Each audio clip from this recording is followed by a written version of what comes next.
Hello दोस्तों। तो आप सबको मेरा फिर से नमस्कार। जैसे मैंने पहले ही आपसे कहा था कि इस लॉकडाउन के समय में मैं आपको कुछ साधनाएं बताऊंगा। तो आज मैं जिस साधना को लेकर आया हूं उसका नाम है सूर्य साधना। सूर्य हमारे सनातन धर्म में बहुत ही महत्वपूर्ण स्थान रखते हैं। इन्हें प्राण ऊर्जा का स्तोत्र भी माना जाता है। हमारे वेदों में, शास्त्रों में सूर्य देव के बारे में विभिन्न तरह की साधनाओं का ज्ञान दिया गया है। और आज हम विशेष तौर पर सूर्य देव के ऊपर ही बात करेंगे। जैसे कि नवग्रहों में भी सूर्य देव को ग्रहों का राजा माना जाता है और इनकी साधना से विभिन्न तरह के पाप ग्रहों का असर भी कम होता है।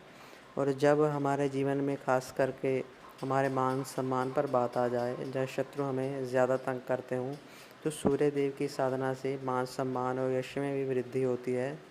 और आपके गुप्त शत्रु या जो भी शत्रु हैं उनके बल में भी कमी आती है। आपके सामने आपके शत्रुओं का तेज फीका पड़ जाता है। और सूर्य देव की साधना से हमें कई रोगों में लाभ भी प्राप्त होता है, क्योंकि ये प्राण ऊर्जा, संजीवनी शक्ति और एक बहुत ही ताकतवर ग्रह हैं। इनकी ऊर्जा से हमें कई प्रकार के रोगों में कमी भी प्राप्त होती है। जैसे सूर्य की साधना से सोराइसिस वगैरह, आई साइट कम होना, या हड्डियों के दर्द में भी लाभ प्राप्त होता है। तो आइए वो हम जानते हैं सूर्य साधना के कुछ विशेष मंत्र व नियम। वैसे तो मैं आमतौर पर आपको सिंपल ही मंत्र दूंगा, क्योंकि ज़्यादा कठिन मंत्र जप करना हर एक के बस की बात नहीं होती। तो सूर्य देव की साधना हम गायत्री मंत्र के द्वारा भी कर सकते हैं। गायत्री मंत्र के द्वारा अगर हम 40 दिन तक लगातार, या 5 संडे से शुरू करके 5 संडे तक अगर हम रोज़ाना 10-15 मिनट गायत्री मंत्र का जप करते हैं, या एक माला, अगर आप माला से करते हैं तो एक माला गायत्री मंत्र सूर्य देव का ध्यान करते हुए, और अगर ये जप आप सुबह सुबह उगते हुए सूर्य के सामने कर सकते हैं तो और भी बहुत अच्छा। अगर आपको नहीं भी समय मिलता तो आप दोपहर को भी कर सकते हैं। रात्रि काल में सूर्यदेव का जप कम किया जाता है। वैसे तो सूर्यदेव दिन रात हमेशा ही होते हैं। रात के समय भी वो कहीं जाते तो नहीं, सिर्फ हमारी आंखों से ओझल हो जाते हैं। इसलिए आप अपने समय के अनुसार जप कर सकते हैं। अगर आपको ज़्यादा फ़ायदा चाहिए तो उगते हुए सूर्य के सामने जप करें। तो 15-20 मिनट जब तक सूर्यदेव लालिमा को धारण किए हुए रहते हैं, उनकी ओर धीरे धीरे देखें और गायत्री मंत्र का जप करें। और मैं आपको 1-2 मंत्र और भी दे देता हूँ। और अगर आपको गायत्री मंत्र की जगह बड़ा लगता है तो एक छोटा और लघु मंत्र भी आप जप सकते हैं।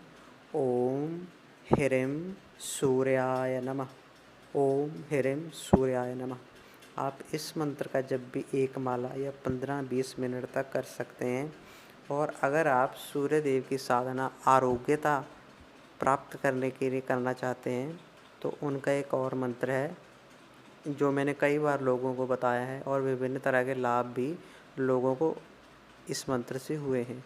ये मंत्र है ओम ह्रीं तिग्म रश्मय आरोग्यदाय सूर्याय स्वाहा। मैं फिर से रिपीट कर देता हूँ एक बार। ओम ह्रीं तिग्म रश्मय आरोग्यदाय सूर्याय स्वाहा। इस मंत्र का भी कम से कम हमें 40 दिन का अनुष्ठान कर लेना चाहिए, और 21,000 तक का मंत्र जप कर दशांश हवन कर देना चाहिए। मगर अगर आपको हवन वगैरह करना या इतने मंत्र जप आपसे नहीं होते तो वैसे भी आप 15-20 मिनट भी लगातार अगर 40 दिन करेंगे तो आपको विभिन्न तरह के लाभ प्राप्त होंगे। मंत्र जप के बाद सूर्य देव से प्रार्थना करें कि हे सूर्य देव, आप अपनी कृपा, आशीर्वाद और अनुकूलता हमें प्रदान करें। कई साधकों ने इस सूर्य देव की साधना की है और उन्हें विभिन्न तरह के लाभ प्राप्त हुए हैं। सूर्य देव तो हमारे सनातन के पंच देवों में से एक महान देव हैं। वैसे भी इन्हें संसार के प्राण कहा जाता है, और इनके जप से आपके अंदर एक तेज, कांति और प्राण ऊर्जा का विस्फोट होगा। आप देखेंगे कि आपके जीवन में कुछ चेंजेस ज़रूर आएंगे। हर एक साधक को कम से कम 40 दिन की सूर्य साधना कर लेनी चाहिए। अगर आप 40 दिन की नहीं कर सकते तो 21 दिन की छोटी छोटी साधनाएं कर लें। 21 दिन कर लें, फिर महीना 2 महीने रुक के फिर दोबारा 21 दिन की साधना कर सकते हैं। और अभी तो लॉकडाउन का समय चल रहा है, आप आराम से ये साधना कर सकते हैं सुबह सुबह और सूर्य देव का आशीर्वाद प्राप्त कर सकते हैं। तो दोस्तों, आप इस सूर्य साधना को करें, इससे आपके यश मान सम्मान में वृद्धि होगी, आरोग्यता में वृद्धि होगी और आपके तेज पुंज में भी वृद्धि होगी। आप देखेंगे कि आप सूर्य देव के जप से विभिन्न बुरे ग्रहों का असर भी कम हो जाता है, मिटता तो नहीं है, कम ज़रूर हो जाता है। तो आइए हम ज़रूर इस लॉकडाउन के समय में सूर्य साधना करें। और जबकि हमारे आसपास माहौल भी इतना ख़राब है, तो हम अपनी ऊर्जा शक्ति को बढ़ाएं, जिससे कुछ ना कुछ तो हमें ज़रूर लाभ होगा।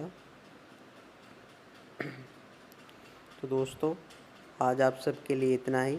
आप ज़रूर सूर्य साधना करें, इसमें कोई डरने की बात नहीं है, कोई वहम की बात नहीं। आपके घर में जो माला आपके पास है, आप उसी माला से जप करें। हाँ, ज़रूर आसन ज़रूर रख लें नीचे, कोई ऊनी आसन हो, कंबल का आसन हो तो अच्छा है। और उसके बाद सूर्य देव को मंत्र जप के बाद अगर सुबह करते हैं तो सूर्य देव को जल भी आप चढ़ा सकते हैं, मीठा डाल के थोड़ा सा। और अगर आपके कोई गुरु इष्ट हैं या पहले से आप कोई साधना कर रहे हैं, जैसे आपके इष्ट शिव हैं, हनुमान जी हैं, जय राम हैं, अगर आपके कोई गुरु हैं तो पहले 2-4 मिनट गुरु का स्मरण कर लें, 2-4 मिनट अपने इष्ट का स्मरण कर लें और उनसे विनती करें कि वो आपको सूर्य साधना में सफलता प्रदान करवाएं। तो आज के लिए इतना ही। आप सबका धन्यवाद। उम्मीद है आपको हमारा ज्ञान कुछ अच्छा लगा हो।